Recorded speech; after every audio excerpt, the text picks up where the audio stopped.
na-abịa, I am coming. Ọ na-abịa, he or she is coming.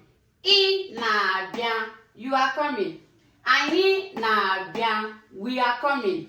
Ha na-abịa, they are coming. This is how we conjugate into the present tense in Igbo language. So we can say again, m na-aga ọrụ, I'm going to work.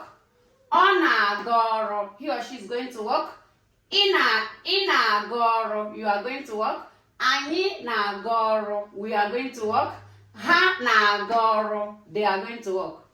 M na-eri nri, I am eating food. Ọ na-eri nri, he or she is eating food. Ị na-eri nri, you are eating food.